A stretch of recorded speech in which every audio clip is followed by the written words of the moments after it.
Hello, and welcome to the In the Virtual Mood podcast, where we discuss all things virtual in a safe space.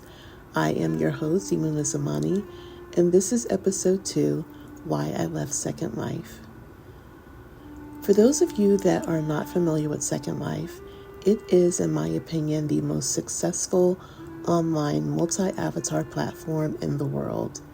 There are users from all over the globe who have poured their creativity and passion into developing Second Life, which has to be well beyond what was imagined at its release in 2003. I stepped into Second Life 3 years after its launch, and I've never had a boring day. There's always something to do in Second Life, if you're not just there for the social aspect. Now, don't get me wrong, I would get my social cup filled in Second Life because I'm quite the introvert in my real life. Socializing in Second Life was easier for me to control, and I've also made some amazing connections. Exploring, now that was my thing. The museums, fantasy realms, racetracks are just a few places that I've experienced. I never conquered the driving thing in Second Life, but I sure had fun trying. So if I was still enjoying my time in Second Life, why did I leave? This podcast is going to set a small record straight. I say small because my presence in Second Life isn't huge. However, it is enough of a presence to attract gossip. In April 2023, a few days before my birthday, I received a call from a detective in the city where I was raised. The detective asked if I was, insert my real name here, and I told her yes. She then asked if, insert another real name, was my brother, and I responded with yes again. My mind quickly went to, what has my brother gotten himself into this time? She went quiet and then said, I'm so sorry. We found your brother and were able to identify him by his identification that was on him and fingerprints once we got him to the morgue.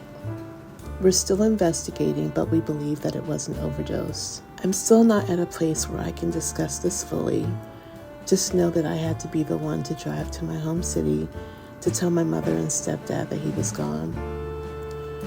I tried to remain present in Second Life due to the close connections that I currently had in an upcoming business venture, but I just couldn't handle it.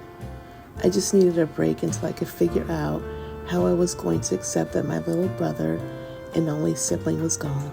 So I called the concierge desk for Linden Labs and was connected with a young lady that was so kind, sympathetic, knowledgeable, and patient. She explained how I could place my account and SIM on hold until I was ready to come back. She was upfront about what I would still need to pay monthly to keep a certain status, and I was fine with that. Looking back, I should have gotten her name to send a nice email or something. During the time of figuring out my new real life, I had 6 people that I knew were there for me, and they were people that I met in Second Life. Yes, I had many people that were swarming my family in real life during this time. However, their concern wasn't genuine. Not always.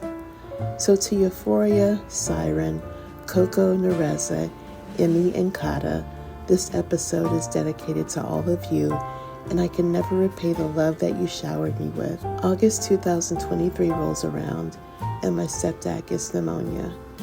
He never was quite the same after my brother passed. By September, a month later, he had passed away, and those same people stood by me. Life was tossing me around like a rag doll, and Second Life was the last thing on my mind. This year, I'm definitely coming back to Second Life, and very soon. So I hope this clears up any rumors, and to those that started it, you really need to find a hobby other than standing around on the sim making up shit. I leave you all with this. It's okay to take breaks from things that we love, and that includes virtual spaces. Take care until we meet again, virtually.